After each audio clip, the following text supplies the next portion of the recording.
Hello students, नमस्कार आप सभी को। हम आज यानी कि इस चैप्टर जो हमारा चल रहा था डिफरेंशियल इक्वेशन, इसको आज पूरा कर लेंगे। इसमें कुछ क्वेश्चन हैं, 10 तक हमने कर लिए थे, कुछ आगे 7-8 क्वेश्चन कुछ बचे हुए हैं। उनमें से भी कुछ ऐसे हैं जो 9.3 या फिर 9.6 एक्सरसाइज हैं जो कि हमारे सिलेबस में अब की बार के लिए नहीं है, उनको हम छोड़ देंगे। तो 11 से शुरू करते हैं। सबसे पहले इक्वेशन को सोल्व करना पड़ेगा, देखना पड़ेगा कि कहीं ये 9.6 से नहीं तो नहीं है। तो अगर है ये वेरिएबल सेपरेशन या होमोजेनियस तो हमें पता चल जाएगा। तो इक्वेशन है x माइनस वाई, यानी कि question number 11, x minus y और dx plus d y is equal to dx minus d y. तो यहां पर मल्टीप्लाई करनी पड़ेगी x की dx से x dx, x की dy से x dy, y की dx से minus y dx, minus y की dy से minus dy is equal to dx minus dy।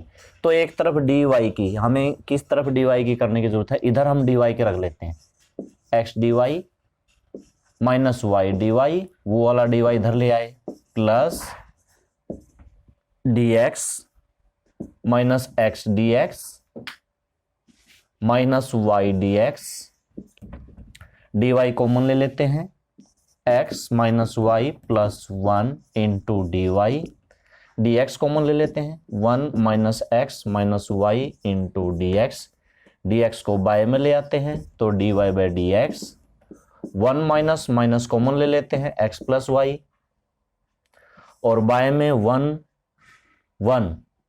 Plus x minus Y. एक मिनट कुछ देख लेते हैं कि हम y dx को उधर लेके गए थे तो ये हुआ प्लस का, तो ये हुआ प्लस का, माइनस कॉमन लेंगे तो ये हुआ माइनस का। तो ठीक है, ये हमारा हो गया। हम y dx को उधर लेके गए थे प्लस, dy को उधर लेके आए थे प्लस, बाकी सारा dx है, माइनस x dx को इधर लेके गए थे, माइनस हो गया। ठीक है, अब इसमें पुट कर दो। देखो यहां पर भी x माइनस वाई बन रहा है, यहां पर भी x माइनस वाई बन रहा है, तो पुट करके देखते हैं। Put x minus y is equal to t, तो x का डेरिवेटिव 1, y का derivative dy by d x, t का derivative dt by d x. तो 1 को उधर ले जाएंगे, माइनस को भी उधर ले जाएंगे, तो dy बाई डी एक्स की वैल्यू यहां से क्या आएगी, 1 minus d t by d x. ये वैल्यू हम यहां पर पुट करते हैं, d y by d x की वैल्यू हम पुट करते हैं 1 minus d t by d x. तो ये पुट कर दी मैंने, 1 minus d t by d x is equal to 1 minus t by में 1 प्लस टी, 1 को इधर ले आओ, यानी minus d t by d x is equal to 1 minus t by में 1 प्लस टी। ठीक है, अब इसको यहां से सोल्व करते हैं और माइनस 1 एलसीएम ले लेते हैं, minus d t by d x is equal to, LCM लिया 1 plus t, 1 minus t minus 1 minus t, 1 से 1 cancel, minus d t by d x is equal to minus 2 d t by में 1 plus t, minus से minus cancel, सारी term इधर आएगी क्योंकि D T की तरफ आएगी और डी एक्स उधर जाएगा, तो 1 प्लस टी बाय में टी, 2 को मैं इधर ही लिख रहा हूं और डी एक्स, और साथ में इसके साथ में क्या है, d t is equal to 2 को मैं उधर ही रख रहा हूं।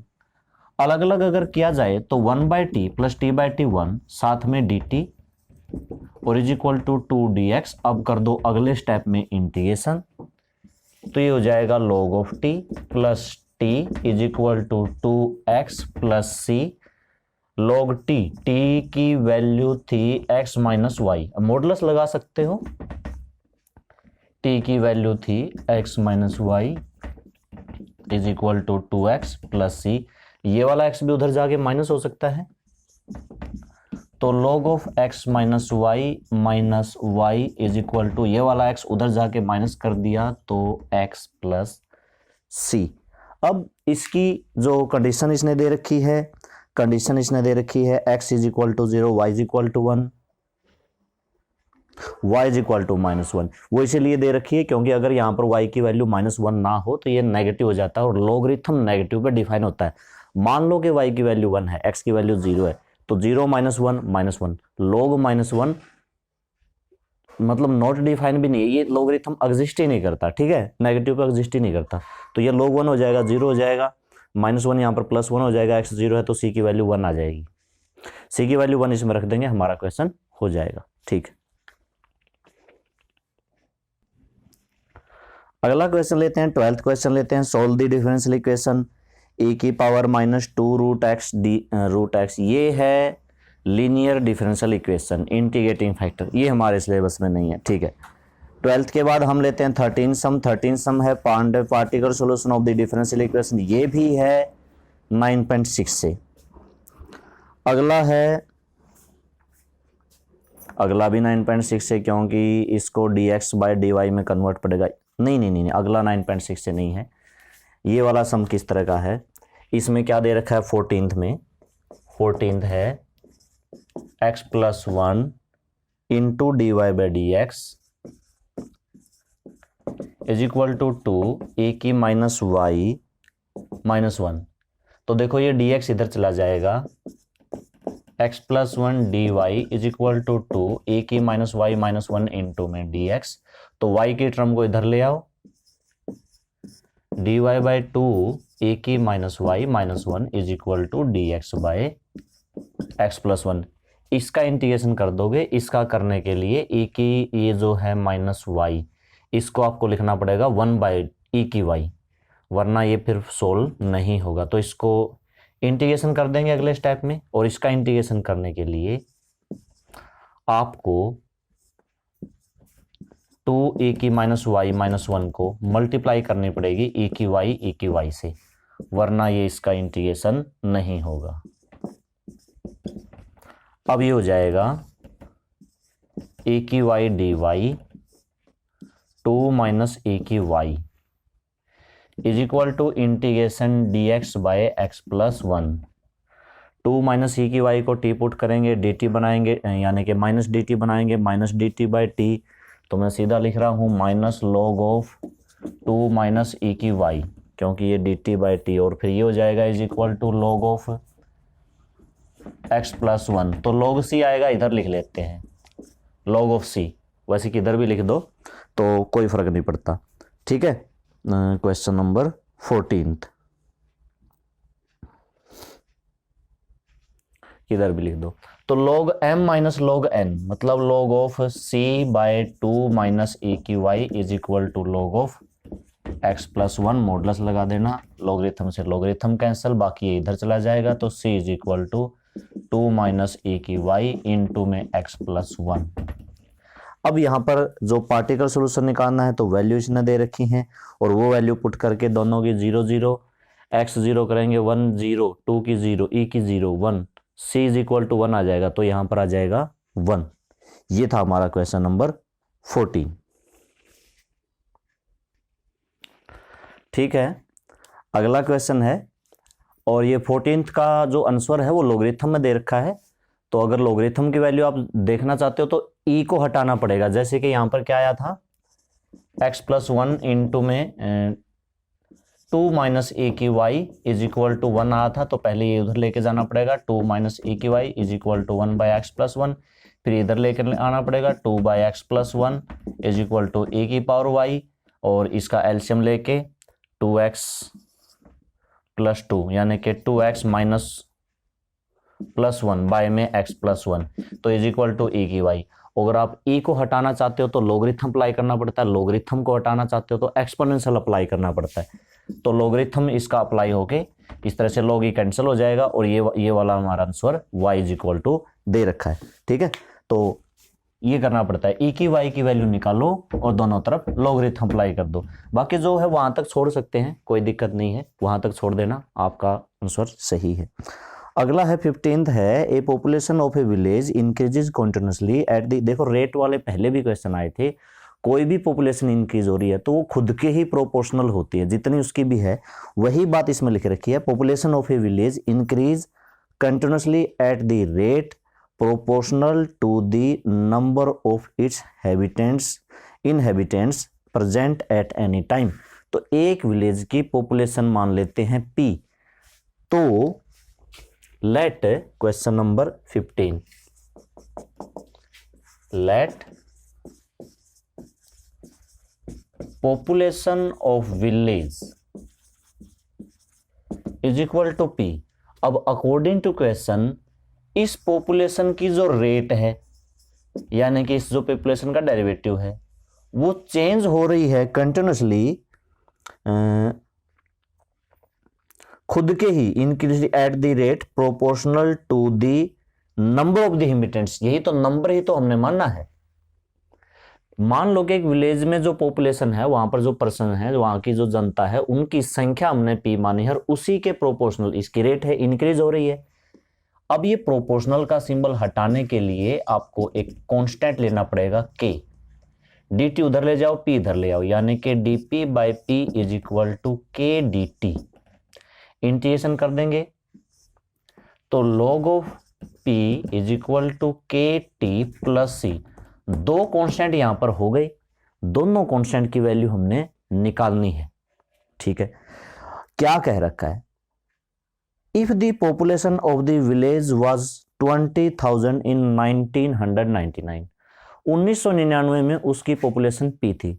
मान लो कि पॉपुलेशन का स्टार्टिंग पॉइंट ही 1999 है, 1999।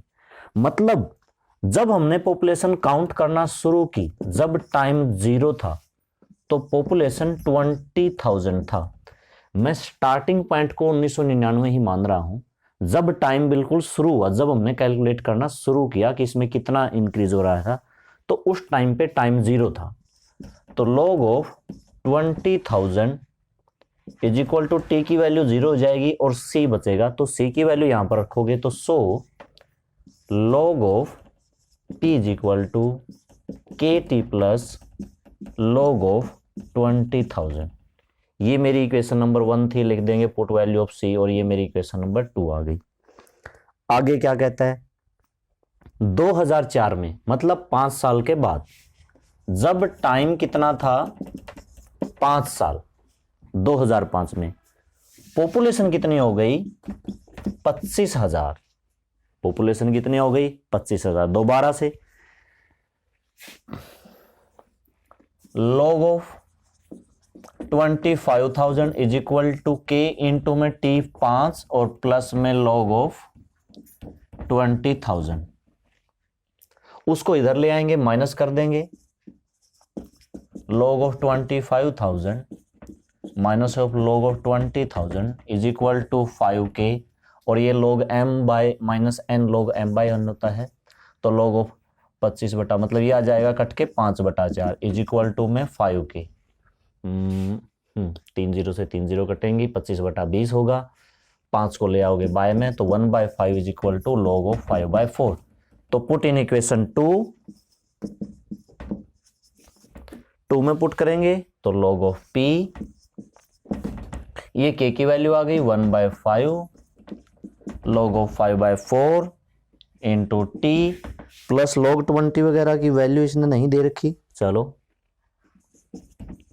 log 20,000 है ना, ये हमारी निकलती है इक्वेशन। अब क्या पूछ रहा है 2009 में, मतलब फिर से जब टाइम 10 साल बीत जाएगा। 1999 हमने स्टार्टिंग पॉइंट माना था ना, तो 1999 से 2004 तक तो हो गए 5 साल, 1999 से 2009 तक हो जाएंगे 10 साल। जब टाइम 10 साल हो जाएगा तो पॉपुलेशन क्या होगी? तो if T is equal to 10, यहां पर T की वैल्यू 10 रख के, ये इनटू में है मतलब ये अलग है, और हमें P की वैल्यू निकालनी है। तो अब हम P को सोल्व करेंगे। log ऑफ P 10 रखेंगे तो 5 10 से कट जाएगा, इससे नहीं कटेगा, ये अलग है, तो ये आ जाएगा 2 log ऑफ 5/4 प्लस में log ऑफ 20,000। 2 कहां चला जाएगा पावर में। log m plus log n की प्रॉपर्टी क्या होती है? 1 मिनट इसको हटा देते हैं। log of P is equal to log of 25/16 multiply में 20,000।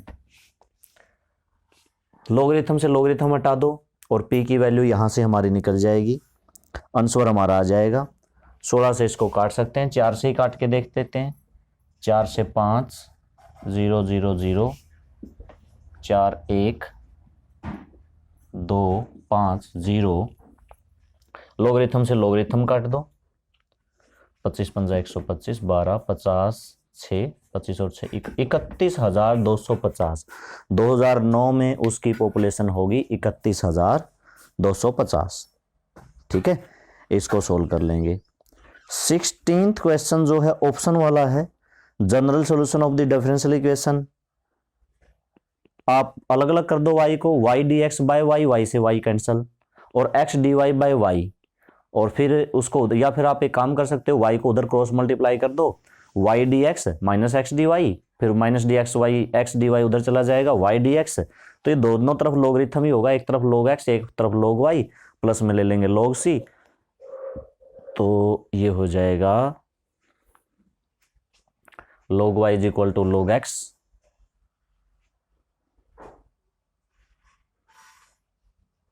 ए ऑप्शन नहीं होगा क्योंकि एक तरफ log y है, तो y is equal to X C. हाँ, y is equal to X C, सी ऑप्शन है, सीधा सा है।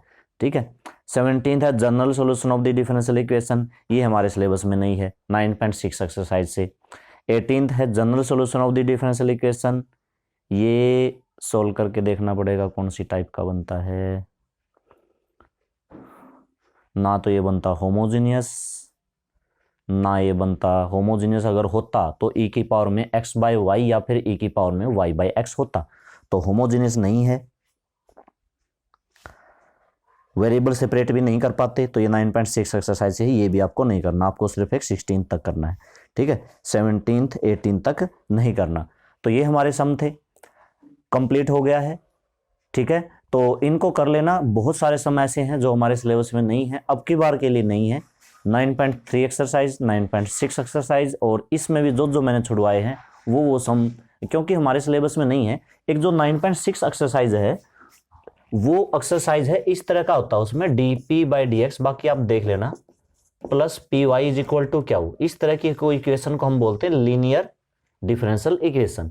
और उसमें एक इंटीग्रेटिंग फैक्टर निकालना पड़ता है जो e की पावर में पी डी एक्स होता है। अगर किसी बच्चे को करनी हो तो बता देना, वरना मैं इसको नहीं करवाता। ठीक है, नीचे कमेंट में बता सकते हैं अगर वो एक्सरसाइज करनी है। वैसे इंटीग्रेशन की है, ज़्यादा मुश्किल नहीं है। और इसका उल्टा भी हो सकता है, d p by d y by, d p by नहीं डी वाई बाई, उल्टा भी हो सकता है, d x by d y भी हो सकता है, p x is equal to क्या भी हो सकता है। ठीक है, तो आज के लिए बस इतना ही। Okay, thank you.